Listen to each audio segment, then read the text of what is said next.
Eh bien, bonjour à toutes et à tous. Merci beaucoup de nous rejoindre pour ce deuxième webinaire sur construire son plan de développement. Je me présente, je suis Magdalena Turin. Je suis en charge au sein de JREV de nos actions de conseil sur la partie électromobilité. Et je serai votre animatrice aujourd'hui pour vous présenter notre vision des besoins et actions sur la question des plans de déploiement des IRVE et répondre aux questions que vous pouvez avoir sur le sujet.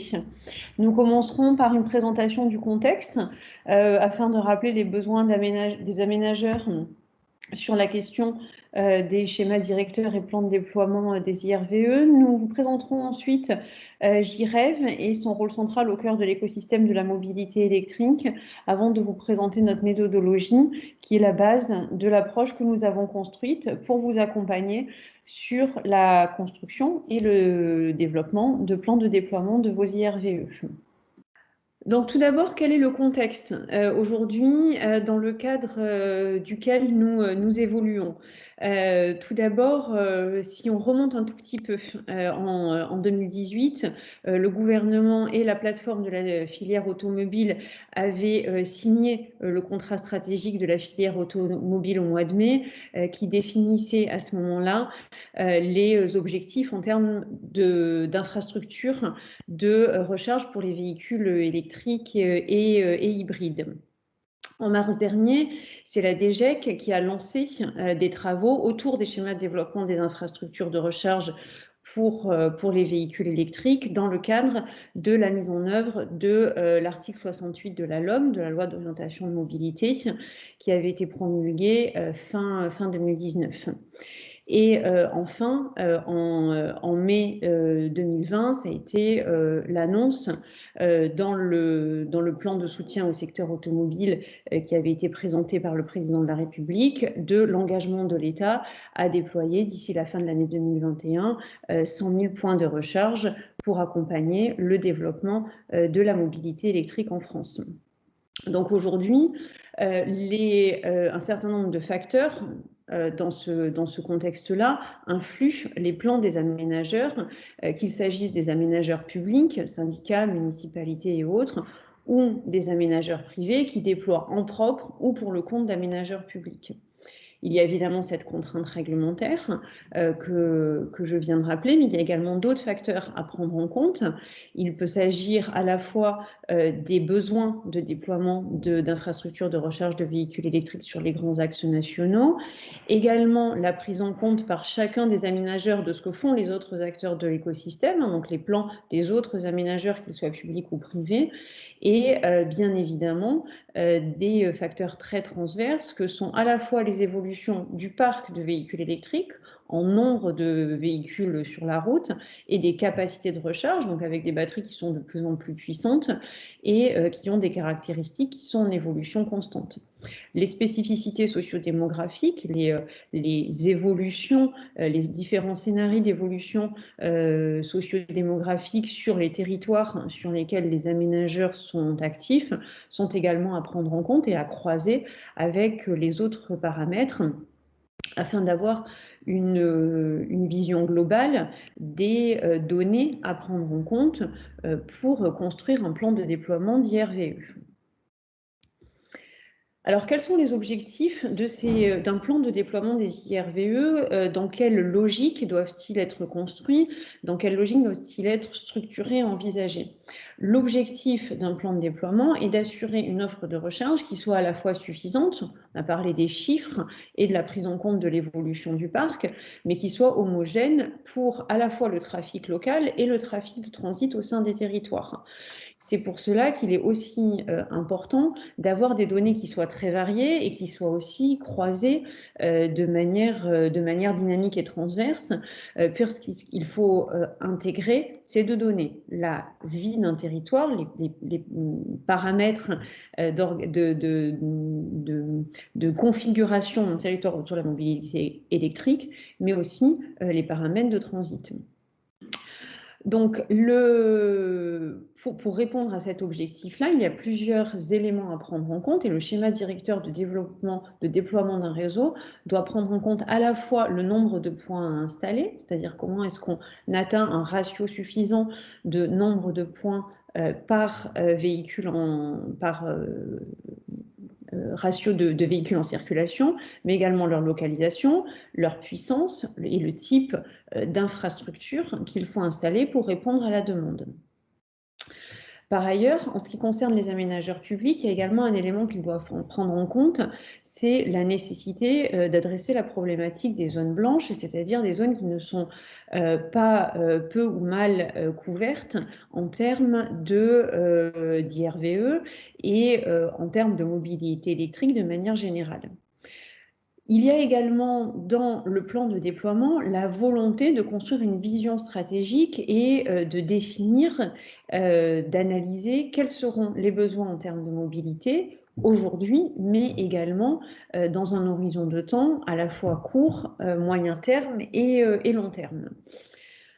Enfin, un élément à prendre en compte, aujourd'hui, nous sommes dans un contexte, dans un cadre dans lequel, en ce qui concerne les aménageurs publics, il est recommandé de mettre en place un schéma directeur. À partir de 2022, pour les collectivités publiques, le schéma directeur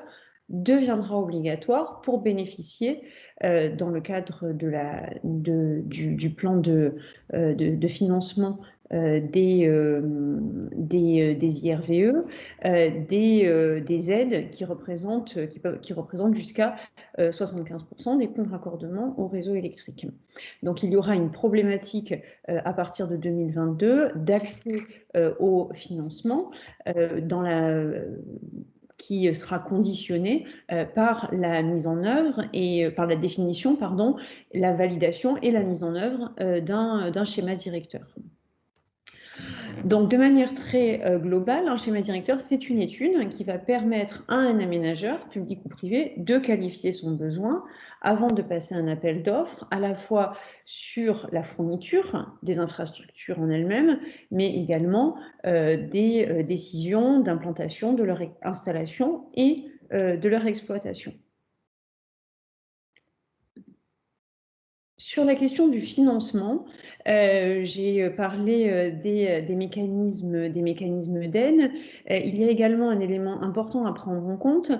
c'est la mise en place par la Banque des territoires de mécanismes sous la forme de prêts de type de prêt mezzanine afin de soutenir que vous soyez une collectivité territoriale ou un industriel ou une entreprise développeur d'IRVE ouverte au public,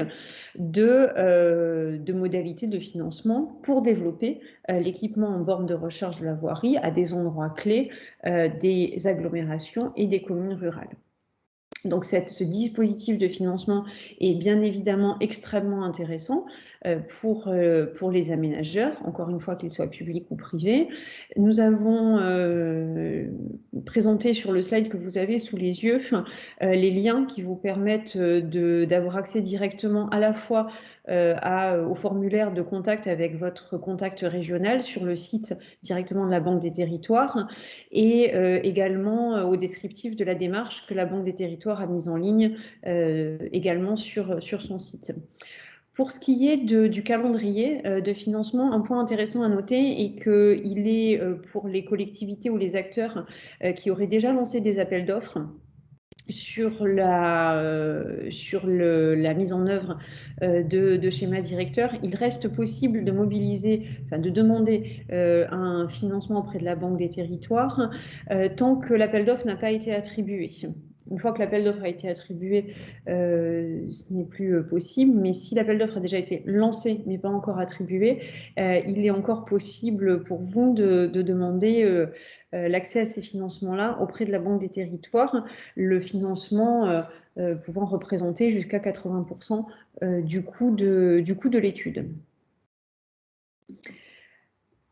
Alors, comment est-ce que nous, au sein de JREV, nous envisageons possible d'atteindre les objectifs que j'ai rappelés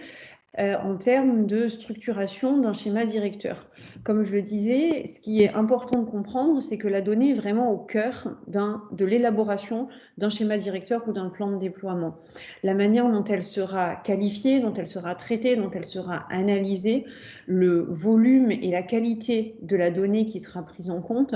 sont vraiment des conditions tout à fait déterminantes de à la fois la pertinence et la qualité des recommandations et des actions qui feront l'objet du livrable, qui feront l'objet du plan en soi.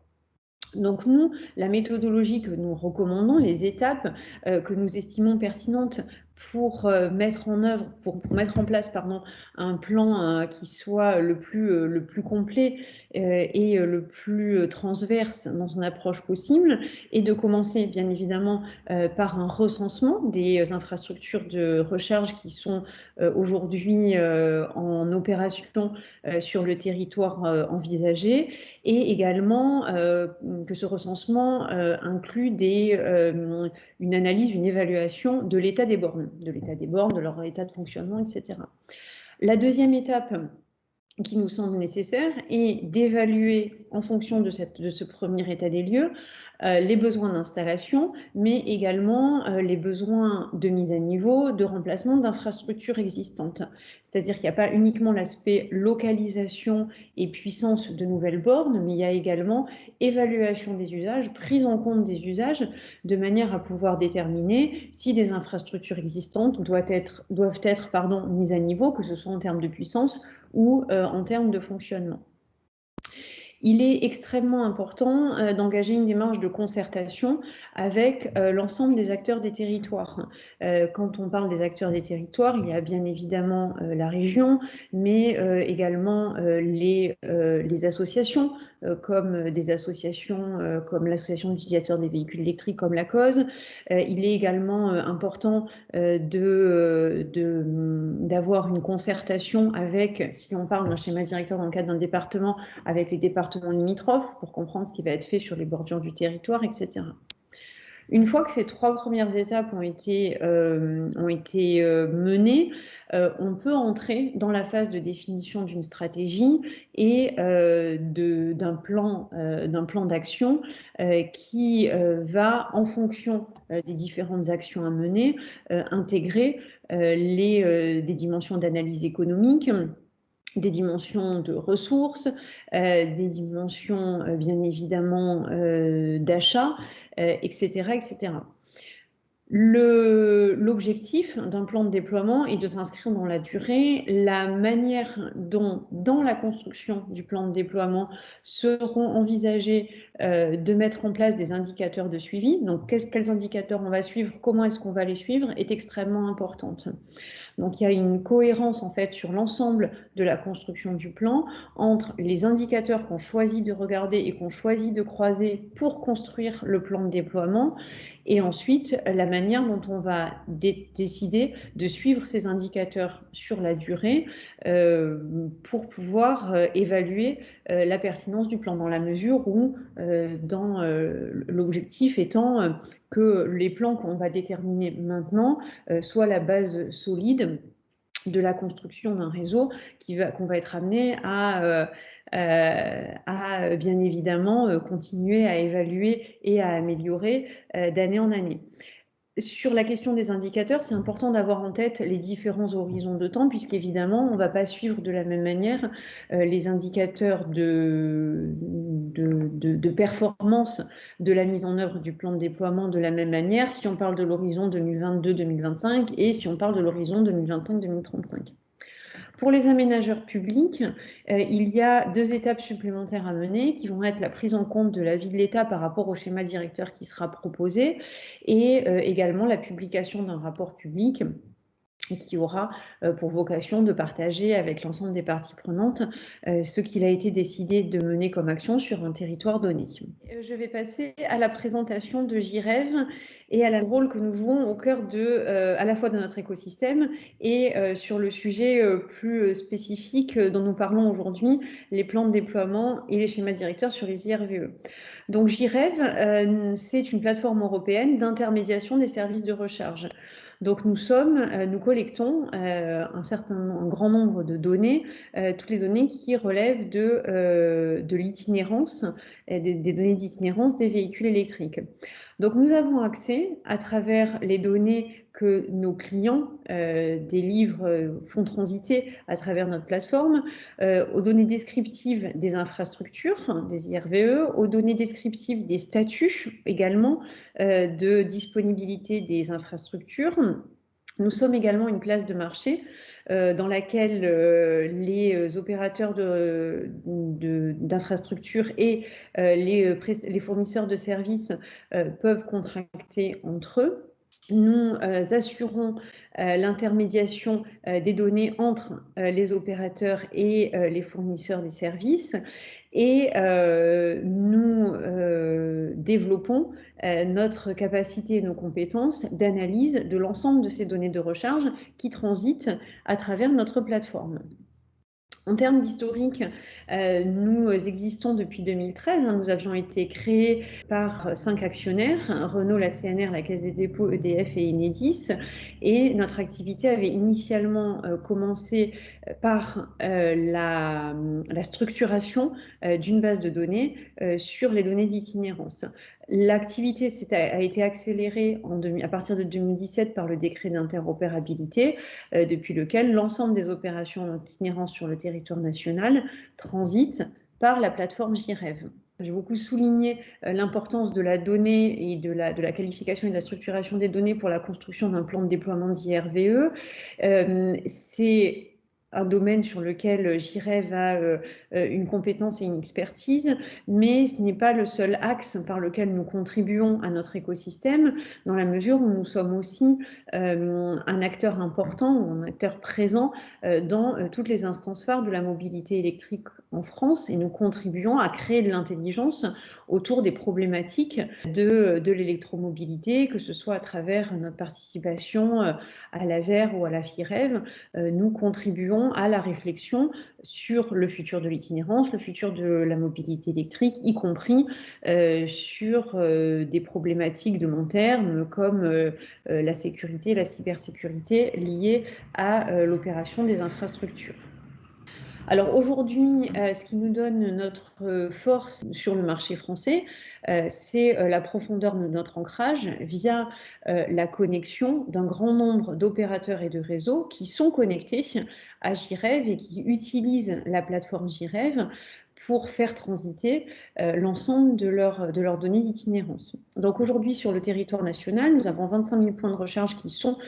connectés à JREV, et nous avons également des points de recharge qui ne sont pas connectés directement, mais que nous sommes en capacité de référencer, de contrôler et de formater, ce qui fait qu'au total, nous avons plus de 30 000 points de recharge qui sont, donc, comme je le disais, référencés, contrôlés et formatés par nos équipes. Au-delà du périmètre français, nous sommes un acteur européen et en tout sur l'ensemble des 28 pays en Europe où nous sommes présents, c'est plus de 110 000 points de recharge qui sont connectés à travers la plateforme JREV. Pour ce qui est de notre équipe, alors je sais que certains d'entre vous qui sont avec nous ce matin connaissent un certain nombre des membres de l'équipe, dont certains dont vous voyez ici les photos à l'écran. Notre équipe est basée en région parisienne, mais pas que. Nous sommes également présents en région et nous avons développé notre équipe pour être à la fois sur les problématiques de collecte et de traitement des données, mais également sur toutes les thématiques d'innovation et d'accompagnement de nos clients, y compris sur le sujet conseil dont nous parlons aujourd'hui. Je vais maintenant vous présenter la méthodologie, c'est-à-dire l'approche que nous avons développée que nous sommes en train de construire, que nous sommes en train de compléter et d'enrichir dans le contexte qui est celui que je rappelais en introduction, pour accompagner les acteurs qui se positionnent aujourd'hui sur la construction de plans de déploiement de leurs infrastructures, de leur réseau d'infrastructures de recharge de véhicules électriques. Donc la méthode que nous avons construite est est organisé en 3 parties. L'idée, c'est de mettre à la disposition des acteurs que nous accompagnons à la fois une architecture de nos données. Donc, nous construisons la manière dont nous allons tout d'abord les données que nous allons intégrer et ensuite la manière dont nous allons les croiser afin de pouvoir produire l'état des lieux, les états d'usage, l'audit en fait finalement, l'audit du réseau, de son état de fonctionnement et de sa pertinence par rapport aux usages. La deuxième étape de notre méthodologie consiste à produire l'analyse d'identification des besoins, alors des besoins pas de l'acteur auprès duquel nous travaillons, mais des besoins, des futurs besoins en termes d'équipement du territoire dont il est question en fonction du périmètre de l'étude. Et enfin, troisième étape, la livraison du plan de déploiement ou du schéma directeur à travers les analyses, les recommandations que nous produisons à destination des acteurs avec lesquels nous travaillons en concertation avec nos partenaires. Alors pour ce qui est de la première partie, sur l'architecture, nous nous appuyons bien évidemment sur notre base de données, c'est-à-dire sur la base de données JREV qui est la base de données des infrastructures de recharge qui sont ouvertes au public et à travers lesquelles les réseaux des opérateurs d'infrastructures qui sont connectés délivrent un certain nombre d'informations, soit directement, soit via des agrégateurs, et qui nous permet de produire tout un ensemble de données sur les aspects d'usage et sur le fonctionnement en temps réel des infrastructures de recharge. Alors bien évidemment, nous n'avons pas à notre disposition 100% des données qui sont nécessaires pour construire un plan de déploiement. Donc, nous travaillons avec un certain nombre de partenaires et avec un certain nombre d'autres acteurs afin de pouvoir prendre en compte et de pouvoir croiser les données les plus complètes possibles pour pouvoir analyser de la manière la plus fine possible les besoins des utilisateurs sur la question de l'accès aux infrastructures de recharge. Donc typiquement, sur tout ce qui va être les modèles des bornes, sur tout ce qui va être les tarifications ou les polices de stationnement sur un territoire donné, sur tous les aspects de typologie de clients, on s'appuie sur tout un ensemble de données socio-économiques et autres qui viennent enrichir les analyses que nous produisons. Sur la deuxième étape, l'étape d'analyse de ces données, c'est-à-dire comment est-ce qu'on passe de la donnée brute à des recommandations par rapport à des besoins de localisation et des besoins d'implantation de nouvelles infrastructures ou de mise à niveau d'infrastructures existantes. Nous avons organisé notre pôle données selon 4 axes. Tout d'abord, une partie exploration de la donnée sur l'observation des données sous des angles variés et également, comme je le disais, des analyses complémentaires sur la base de données que nous collectons auprès de tiers. Une activité ensuite de visualisation de cette donnée, donc à la fois à travers d'algorithmes que nous avons développés en propre au sein de JREV ou des outils divers que nous utilisons et sur lesquels nous avons développé une expertise, une maîtrise et une connaissance pour produire une visualisation des indicateurs que nous suivons. Nous développons également nos capacités de traitement de données à travers une équipe dédiée sur les problématiques de big data et sur les problématiques de projection. Le traitement de données comprend aussi un aspect très important de notre activité qui est tout ce qui relève du nettoyage et du formatage des données. C'est-à-dire que dans les données brutes qui arrivent à travers la plateforme JREV, il y a bien évidemment des incidents ou des facteurs qui peuvent venir impacter la qualité de cette donnée. Et donc, une partie importante de notre activité est d'assurer un contrôle qualité sur la donnée entre le moment où elle entre sur la plateforme et le moment où nous l'utilisons pour servir de base aux analyses que nous produisons. Et enfin, nous développons également nos capacités, nos compétences sur la question de la gestion des données sensibles, notamment pour tout ce qui relève des bonnes pratiques et de la sécurisation des données sur les bornes. Sur la troisième partie, sur la livraison, donc que ce soit pour le bilan de l'existant, pour les prédictions d'usage, pour les recommandations de localisation en fonction du réseau ou pour le chiffrage, c'est-à-dire le chiffrage estimatif de la dimension économique d'un plan de déploiement, hein, le coût de fourniture, le coût d'installation, le coût de raccordement et autres, ou la prise en compte des autres mobilités, comment est-ce que le déploiement des IRVE s'inscrit dans une stratégie régionale, départementale, locale de mobilité et de mobilité propre. Ce sont tous ces éléments que nous allons prendre en compte dans la livraison que nous faisons des indicateurs que nous recommandons de suivre, ainsi que de la présentation des recommandations de construction du plan de déploiement en soi. Je vais terminer cette présentation par quelques exemples de livrables que nous sommes en capacité, que nous mettons, que nous sommes en capacité de proposer et qui peuvent venir et que nous recommandons de suivre dans le cadre de l'élaboration d'un plan de déploiement. Alors tout d'abord, un exemple de livrable sur l'état des lieux, sur un état des lieux de cartographie des IRVE. Nous sommes en capacité, excusez-moi pour la coquille sur état des lieux, de présenter les réseaux, les types de bornes, les puissances proposées, les tarifs, etc. Nous sommes en capacité de représenter également les taux d'utilisation et les taux de disponibilité. Sur les parties prédiction d'usage,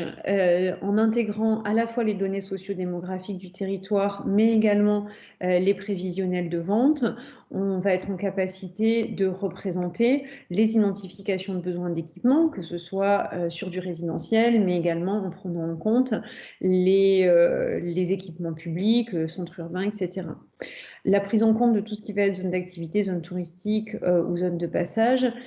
sont des choses que nous intégrons également de manière à pouvoir donner une vision d'ensemble du territoire et des besoins sur ce territoire-là en fonction de ces paramètres. Enfin, les recommandations de localisation de bornes font l'objet de représentations cartographiques dans lesquelles nous allons prendre en compte à la maille-rue à la fois les places de stationnement existantes, mais également la proximité des postes électriques Enedis qui vont nous permettre de déterminer où est-ce qu'il est le plus pertinent de disposer des futures installations, à la fois par rapport aux besoins des usagers et également par rapport aux contraintes d'infrastructure et de leur impact économique sur un plan de déploiement, d'infrastructures de recharge. Voilà la manière dont nous abordons cette problématique des plans de déploiement et des schémas directeurs. Nous pouvons maintenant ouvrir aux questions.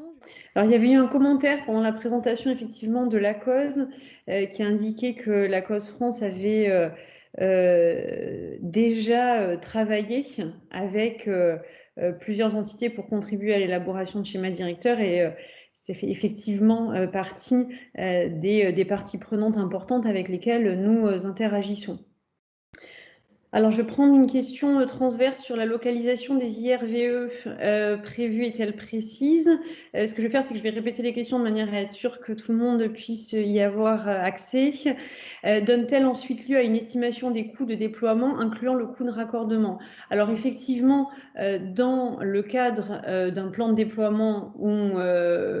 plus spécifiquement d'un schéma directeur, il est évident que la dimension économique entre en compte. C'est-à-dire que pour l'aménageur, il est important de savoir, par rapport aux choix qui sont faits, au choix d'installation de nouvelles infrastructures, quel va être le coût, quels vont être les acteurs, les partenaires sur lesquels il est possible de s'appuyer pour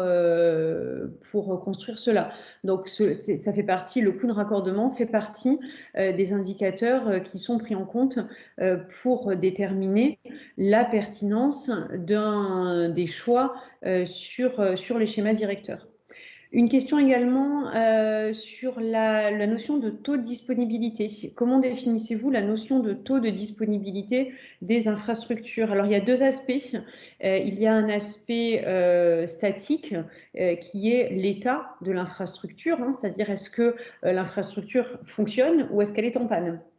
Donc ça, on va pouvoir le savoir à travers les données qui sont remontées à travers la plateforme pour les infrastructures qui sont connectées les infrastructures des réseaux qui sont connectés à notre plateforme. On est en capacité d'identifier si une borne peut accueillir une charge ou pas. Et ensuite, sur la disponibilité, il y a un deuxième aspect qui est un aspect dynamique. Est-ce que la borne est en train d'être utilisée par un utilisateur ou est-ce qu'elle est disponible? Dans le cadre d'un plan de déploiement ou d'un schéma directeur, ce qui va nous intéresser, c'est l'état, la notion d'état de la borne en termes de qualité de fonctionnement. C'est-à-dire que sur un réseau d'infrastructures, est-ce qu'on a un réseau qui fonctionne la majorité du temps bien ou est-ce qu'on a un réseau qui est en panne très souvent? C'est cet aspect-là qu'on va regarder. Après, sur les profils de disponibilité, sur les usages, on va le regarder, mais là, on va le regarder sous l'angle de la fréquentation. C'est-à-dire que les données de disponibilité dynamique des infrastructures vont nous indiquer si une borne est très utilisée, pas utilisée du tout, et ce sont des données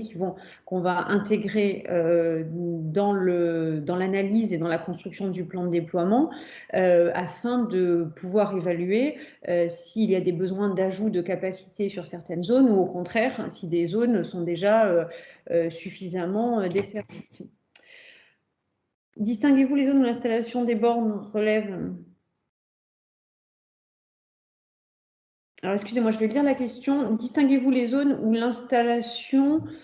de bornes relève d'une mission de service public, mais sans équilibre économique possible, donc investissement à supporter par la collectivité, des zones où les prévisions de trafic rendent possible un modèle concessif ou un opérateur privé investi. Alors la dimension économique, c'est-à-dire est-ce qu'un réseau est rentable ou non, c'est effectivement des choses qui sont à regarder, en tout cas que l'aménageur doit prendre en compte. C'est-à-dire que quand un aménageur définit un plan de déploiement, il est important de savoir si son plan de déploiement va permettre en fait d'avoir un réseau qui va être rentable ou s'il ne sera pas rentable et devra être supporté par différents mécanismes de financement, notamment à travers le soutien que peuvent apporter des politiques publiques. Comment intégrez-vous les données IRVE publiques et privées pour définir un schéma directeur, car les deux infrastructures sont complémentaires? Absolument. Alors, au niveau des données socio-économiques, ce que nous savons, c'est sur un territoire donné, quelle est la proportion de ménages ou de particuliers qui ont un véhicule électrique mais qui disposent d'une infrastructure privée d'une infrastructure de recharge domestique et quel est le pourcentage des utilisateurs de véhicules électriques qui, eux, vont systématiquement se recharger sur de l'infrastructure publique. Par ailleurs, sur les bornes qui ne sont pas des bornes domestiques, il peut y avoir les bornes privées qui vont être par exemple une entreprise qui, sur le parking de l'entreprise, va avoir des bornes privées et ensuite des infrastructures privées mais ouvertes au public, typiquement sur un parking où l'accès au parking est géré par un opérateur privé, mais les bornes qui sont sur le parking sont ouvertes au public. Toutes ces données-là sont complémentaires et c'est ce dont je parlais quand je parlais de croisement de données et de l'importance de la modélisation en fait au moment où on construit la manière dont on va prendre en compte ces données pour construire le plan de déploiement, parce que la prise en compte de l'ensemble de ces indicateurs va permettre de construire un plan de déploiement qui soit bien maillé avec tout ce qui est fait par ailleurs, c'est-à-dire de bien mailler le public et le privé, de bien mailler un territoire avec les bordures des territoires limitrophes, etc. Il y avait une question sur l'offre JREV, hein, c'est-à-dire vraiment la dimension commerciale des offres JREV dans l'élaboration d'un schéma directeur et si elle était calibrée. Alors aujourd'hui, ce sont des éléments sur lesquels nous travaillons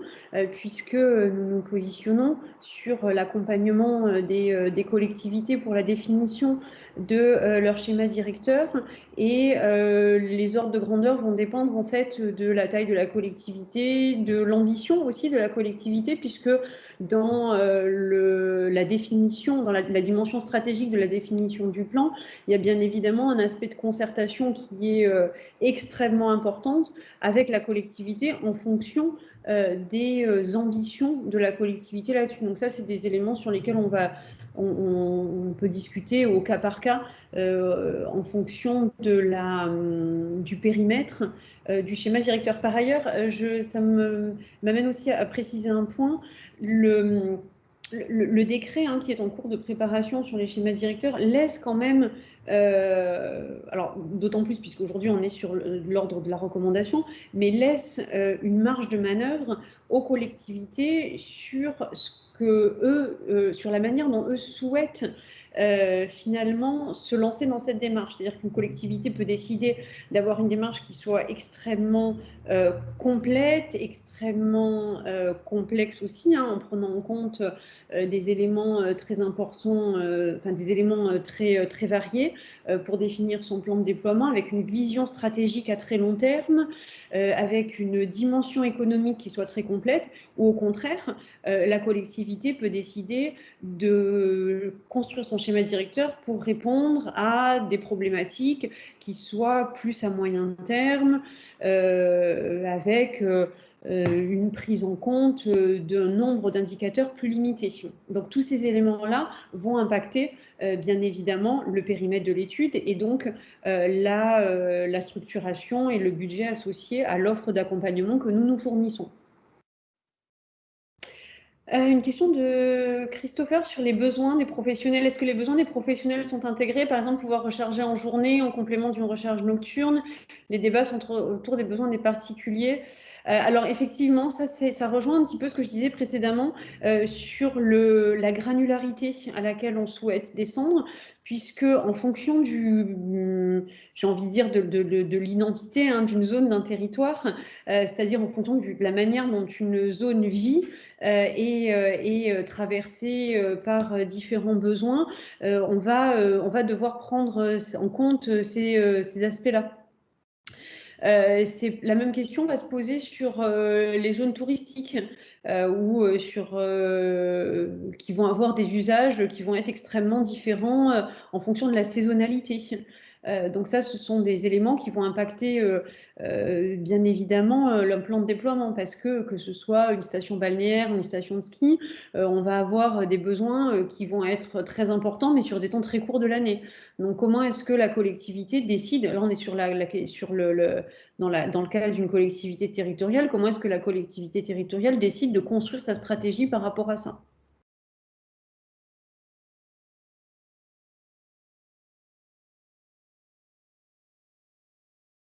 J'ai vu que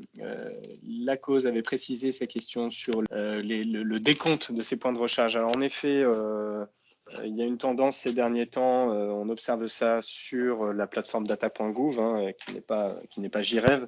d'opérateurs qui déclarent des connecteurs plutôt que des points de recharge. Pour faire simple, on va essayer de ne pas rentrer dans la technique, mais ces identifiants sont attribués à des prises et non pas à des points de recharge. Je rappelle qu'un point de recharge peut être équipé de plusieurs prises.